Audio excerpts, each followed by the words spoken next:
বাঙালি রান্নাঘরের এক ঐতিহ্যবাহী রেসিপি হলো শুক্তো।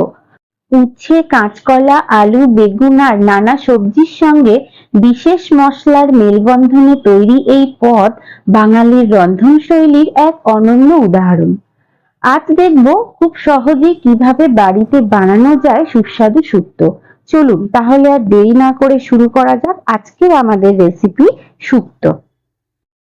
নমস্কার, আমি রুম্পা। রান্নাঘরের সাতকাহনের নতুন একটি পর্বে সবাইকে স্বাগত। শুক্তো বানানোর জন্য আমি এখানে কিছু সবজি একসাথে রেডি করে নিয়েছি। প্রথমত নিয়ে নিয়েছি উচ্ছেগুলোকে লম্বা লম্বা করে কেটে নিয়েছি গোল আলু, গোল আলুটাকেও লম্বা লম্বা করে কেটে নিয়েছি। আর নিয়ে নিয়েছি লাল আলুরও খোসা ছাড়িয়ে লম্বা করে কেটে নিয়েছি। আর এখানে নিয়ে নিয়েছি সজনে ডাঁটা, বেগুন, আর নিয়ে নিয়েছি আমি পেঁপেটাকেও লম্বা লম্বা করে কেটে নিয়েছি। আর সমস্ত সবজিগুলোকেই আমি কিন্তু একটু লম্বা লম্বা করে আকারে কেটে নিয়েছি। আর আমি নিয়ে নিয়েছি এখানে কাঁচকলাটাকেও আমি লম্বা লম্বা করে কেটে হলুদ জলের মধ্যে ভিজিয়ে রেখেছি যাতে কলাগুলো কালো না হয়ে যায়। আর অনুষ্ঠান বাড়ির স্বাদের মতো শুক্তো বানাতে গেলে যে সকল মশলাগুলো প্রয়োজন সেই সমস্ত মশলাগুলো আমি একসাথে রেডি করে নিয়েছি। প্রথমত নিয়ে নিয়েছি 1 ইঞ্চি মতো আদাটাকে গ্রেট করে নিয়েছি। দুটো নিয়েছি তেজপাতা, 1 চামচ নিয়েছি 5 ফোড়ন, আর নিয়ে নিয়েছি এখানে 1/2 চামচ মতো মৌরি, 1 চামচ মতো নিয়ে নিয়েছি পোস্ত ও 1 চামচ নিয়ে নিয়েছি রাঁধুনি, আর 1/2 চামচ মতো এখানে গোটা জিরে, স্বাদ অনুযায়ী নিয়ে নিয়েছি নুন ও 1 চামচ নিয়ে নিয়েছি এখানে কালো সর্ষে। এই সমস্ত উপকরণগুলোকে আমি একসাথে রেডি করে নিয়েছি। আর নিয়ে নিয়েছি আমি এখানে বড়ি। আমি এখানে 10-12টা মতো বড়ি নিয়েছি। আপনারা চাইলে বড়িটা একটু কম বেশি করে বাড়িয়ে কমিয়ে নিতে পারেন। আর এখানে নিয়ে নিয়েছি হাফ বাটির একটু বেশি দুধ। আর দুধের মধ্যে আমি এখানে 1.5 চামচ মতো দিয়ে দিলাম ময়দা।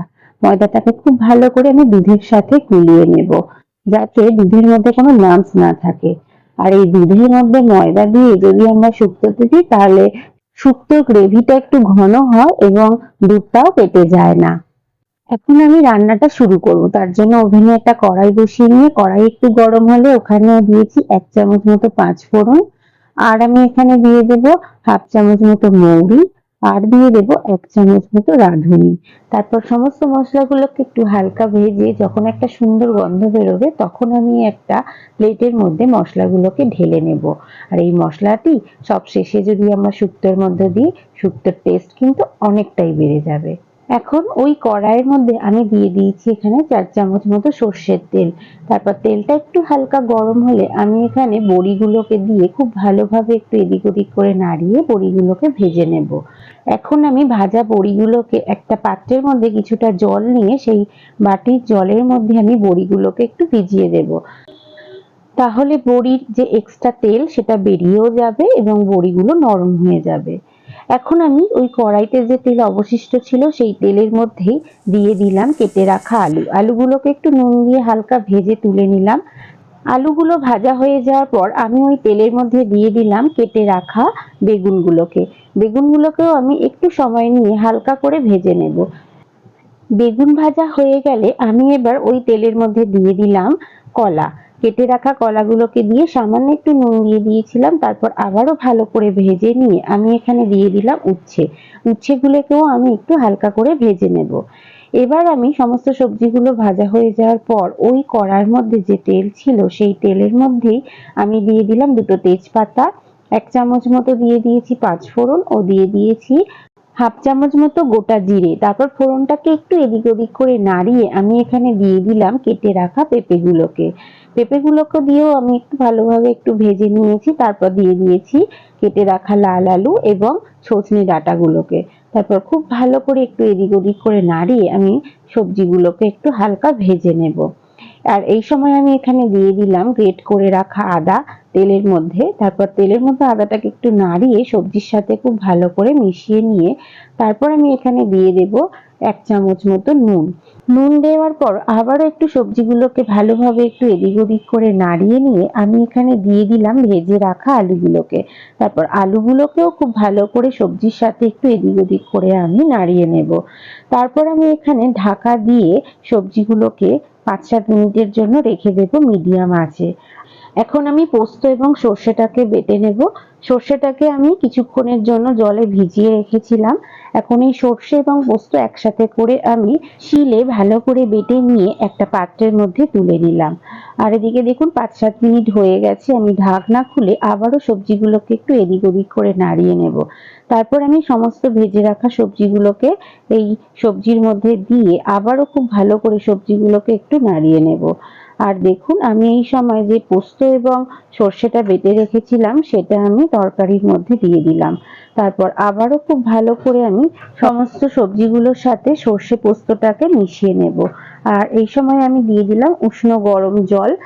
আমি এখানে 2 কাপ মতো জল ব্যবহার করেছি। তারপর আবারও একটু এদিক ওদিক করে নাড়িয়ে আমি যে দুধ রেখেছিলাম সেই দুধটাকে আমি এখানে শুক্তোর মধ্যে দিয়ে দিলাম। তারপর আবারও সমস্ত সবজিগুলোকে খুব ভালো করে একটু এদিক ওদিক করে নাড়িয়ে মিশিয়ে নেব। খুব ভালো করে একটু এদিক ওদিক করে নাড়িয়ে মিশিয়ে নেওয়ার পর আমি এখানে দিয়ে দেব 1 চামচ মতো চিনি। আর শুক্তোতে চিনি ব্যবহার করলে শুক্তোর স্বাদ কিন্তু অনেকটাই বেড়ে যায়। আর যেহেতু এটি নিরামিষ তরকারি, একটু মিষ্টি মিষ্টি খেতেই কিন্তু এটা ভালো লাগে। চিনিটাকেও খুব ভালো করে শুক্তোর সাথে মিশিয়ে নেওয়ার পর আমি এখানে দিয়ে দেব ভেজে রাখা বড়িগুলোকে। তারপর আমি বড়িগুলোকেও একটা একটা করে শুক্তোর মধ্যে দিয়ে খুব ভালো করে তরকারির সাথে একটু এদিক ওদিক করে নাড়িয়ে মিশিয়ে নেব। তারপর শুক্তোটাকে আমি ঢাকা দিয়ে আরো 10 মিনিটের জন্য লো টু মিডিয়াম আঁচে রেখে দেব। তাহলে সমস্ত সবজিগুলোই কিন্তু খুব ভালোভাবে সিদ্ধ হয়ে যাবে। 10 মিনিট পর ঢাকনা খুলে আমি যে মশলাটা বানিয়ে রেখেছিলাম একদম অনুষ্ঠান বাড়ির স্বাদের মতো হওয়ার জন্য, সেই মশলাটাকে আমি 1 চামচ মতো এখানে দিয়ে দেব। আর আমি দিয়ে দেব 1 চামচ মতো ঘি। তারপর সমস্ত মশলাটাকে এবং ঘিটাকেও খুব ভালো করে শুক্তোর সাথে মিশিয়ে নেব। ঘিটা দেওয়ার পর আরো 1 থেকে 2 মিনিট মতো শুক্তোটাকে খুব ভালো করে ফুটিয়ে নিলেই আমাদের অনুষ্ঠান বাড়ির স্বাদের মতো শুক্তো কিন্তু একদম রেডি হয়ে যাবে। আর দেখুন আমাদের শুক্তো কিন্তু একদম রেডি হয়ে গেছে। আর এটি দেখতেও যেমন সুন্দর, খেতেও কিন্তু অসাধারণ স্বাদের। এখন তো গরম পড়েই গেল, তাই যেকোনো দিন গরম গরম ভাতের সাথে এই শুক্তো পরিবেশন করুন এবং বাড়ির প্রত্যেকের মন জয় করে নিন। এটি যেমন সুস্বাদু তেমনি স্বাস্থ্যকর একটা রেসিপি। তাহলে আমার আজকের রেসিপিটি কেমন লাগলো? ভালো লাগলে অবশ্যই আমাকে একটা কমেন্ট করে জানাবেন। সেই সঙ্গে লাইক, শেয়ার এবং আমার চ্যানেলে নতুন বন্ধু হয়ে থাকলে সাবস্ক্রাইব করার অনুরোধ রইল এবং পাশে থাকা বেল আইকনটি প্রেস করেও অল নোটিফিকেশনটি অন করে দেবেন। তাহলে আমি যখনই কোনো নতুন ভিডিও আপলোড করব তার প্রথম নোটিফিকেশনটি আপনার কাছে পৌঁছে যাবে। সবাই খুব ভালো থাকবেন, সুস্থ থাকবেন এবং কাছের মানুষকেও ভালো রাখার চেষ্টা করবেন। আবার খুব তাড়াতাড়ি ফিরে আসছি নতুন কোনো রেসিপি নিয়ে। ততক্ষণের জন্য সঙ্গে থাকুন এবং সঙ্গে রাখুন রান্নাঘরের স্বাদ কাহন।